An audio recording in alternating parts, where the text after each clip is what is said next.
चिकनी बहू। नेहा बहुत सुंदर लड़की है। उसकी खूबसूरती की तारीफ करते लोग थकते नहीं हैं और इसी वजह से नेहा का घमंड उसके सर चढ़कर बोलने लगता है। आज उसका बीकॉम का पेपर है और प्रेरणा उसे उठाने के लिए उसके कमरे में जाती है।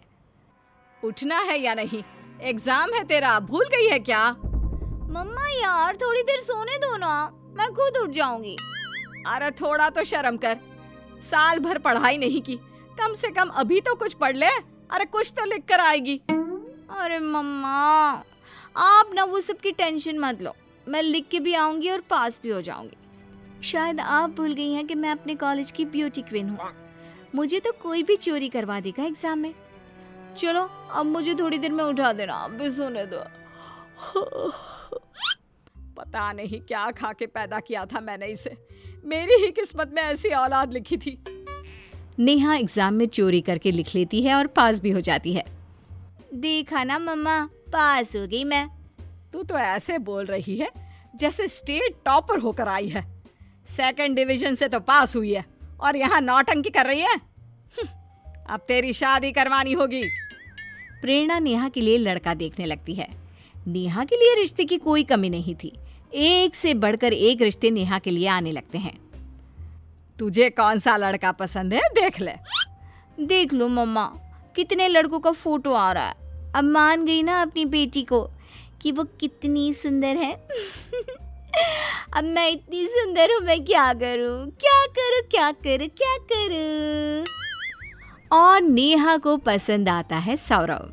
उधर सौरव की माँ रीटा महेश से कहती है, मुझे बहू तो सुंदर चाहिए, चाहे वो घर का कोई काम करे या नहीं, लेकिन उसे देख मोहल्ले वाले बोले क्या बहू लाई है रीटा। हाँ भैया, तेरी तो बहू ब्यूटी क्वीन आएगी, फिर दोनों सास बहू फैशन शो करना। सौरव अपने परिवार के साथ नेहा के घर जाता है और दोनों एक दूसरे को पसंद कर लेते हैं। दोनों की शादी हो जाती है। नेहा को देख ससुराल में भी सब उसकी खूबसूरती की तारीफ करने लगते हैं। उसकी मुंह दिखाई में मोहल्ले की कई औरतें आती है और उसे देखकर कहती है, बहू तो बहुत सुंदर है, एकदम चिकनी। तेरे तो भाग ही खुल गए रीटा, जैसी बहू चाहिए थी तुझे वैसी ही मिल गई। दिन भर भगवान से जो चिकनी बहू मांगती थी, आखिर भगवान ने सुन ही ली तेरी। ऐसी बहू तो पूरे मोहल्ले में किसी के यहाँ नहीं आई है। हाँ। रीटा फूले नहीं समाती है और मन ही मन उसके दिल में लड्डू फूटने लगते हैं। नेहा दिन भर सजती संवरती ही रहती। पूरा दिन वो कुछ न कुछ अपने चेहरे पर लगाती रहती। कुछ दिनों तक तो ये सब रीटा को बड़ा अच्छा लग रहा था, लेकिन फिर कुछ दिनों बाद उसे ये सब अखरने लगता है। एक दिन रीटा नेहा से कहती है, बहू मैं और तेरे ससुर जी कुछ दिनों के लिए गांव जा रहे हैं। मेरे बेटे और उसके खाने का अच्छे से ध्यान रखना। हाँ। मम्मी जी आप टेंशन मत लीजिए, मैं सब देख लूंगी। रीटा और महेश गांव के लिए रवाना हो जाते हैं। दूसरी ओर नेहा हमेश की तरह अपने मेकअप में ही लगी रहती है। रात को सौरभ जब घर आता है और उसे भूख लगी होती है, वो नेहा से कहता है, नेहा बहुत तेज भूख लग रही है मुझे, खाना लगा दो ना। खाना? अरे वो तो मैंने बनाया ही नहीं है। क्या? तो इतनी देर से तुम क्या कर रही थी? पता नहीं था क्या कि मम्मी नहीं है, तुम्हें ही सब कुछ देखना है? पागल हो गई हो तुम अपने इस चिकने रूप के पीछे। दिन भर लीपा पोती करने के अलावा कुछ नहीं करती। अरे घर का काम भी करना होता है। देखो तुम्हें जो भी बोलना है बोलो, लेकिन मेरे इस मेकअप और चिकने रूप के बारे में कुछ नहीं सुनने वाली मैं। हाँ। सौरव गुस्से में घर से चला जाता है और बाहर ही खाकर आ जाता है। लेकिन इन सब से नेहा को कोई फर्क नहीं पड़ता।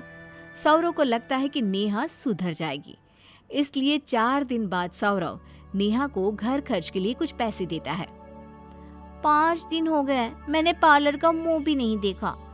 यही मौका है और पैसे भी है, चली जाती हूँ मैं। नेहा पार्लर जाकर दुल्हन की तरह सब कुछ करवा लेती है और घर खर्च के सारे पैसे खत्म कर देती है। सौरव नेहा को देखकर मोहित हो जाता है और कुछ पल के लिए सब भूल जाता है। चलो आज बाहर चलते हैं, मेरी मैडम ने आज मेरा दिल खुश कर दिया। दोनों रेस्टोरेंट में खाकर वापस आते हैं। अगले दिन जब महेश और रीटा गांव से वापस आते हैं तब रीटा नेहा से कहती है, बहू, वो पैसे कहाँ है जो सौरव ने तुम्हें घर खर्च के लिए दिए थे? मम्मी जी, वो पैसे तो खर्च हो गए। क्या?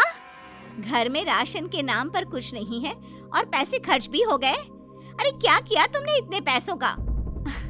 वो तो पार्लर में खर्च हो गए हैं मम्मी जी। क्या? इस तरह से तो तुम हम लोगों को बेच दोगी। मैंने ऐसी बहू नहीं मांगी थी।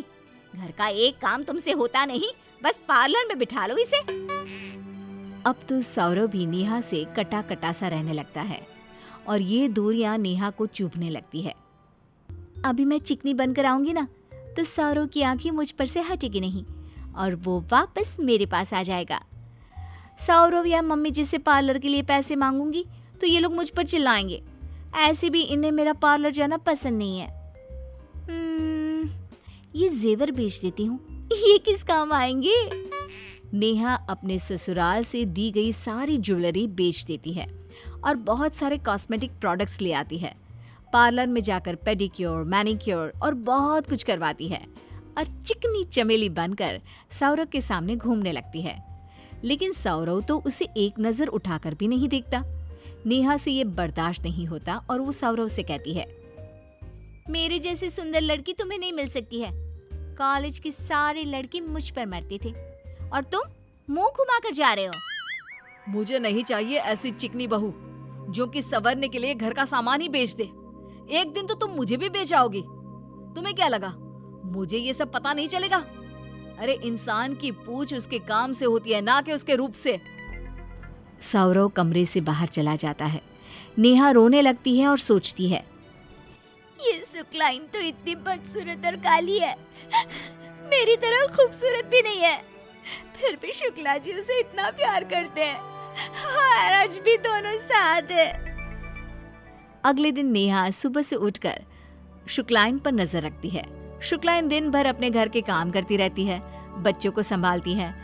पूरे दिन में 1 मिनट भी शुक्लाइन खुद के लिए नहीं निकाल पाती।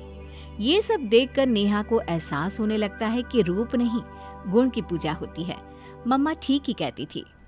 काश मैं भी घर का कामकाज सीख लेती और इस सुंदरता के चक्कर में नहीं पड़ती तो मेरा सौरव आज मेरे पास होता। अगले दिन नेहा साड़ी पहनकर एक अच्छी बहू की तरह सबके सामने आती है और रीटा के काम में हाथ बटाने लगती है। अपने हाथ से नाश्ता बनाकर सौरव के पास लेकर जाती है। मुझे माफ कर दो सौरव, अब मैं समझ गई हूँ ये सुंदरता मन से होती है, मेकअप से नहीं। मेकअप से हम 2 दिन किसी को अपने वश में कर सकते हैं, लेकिन जिंदगी भर नहीं। आपका गुण ही आपकी पहचान है। तुम ये समझ गई हो और मुझे क्या चाहिए? अब मैं तुमसे कभी दूर नहीं जाऊंगा।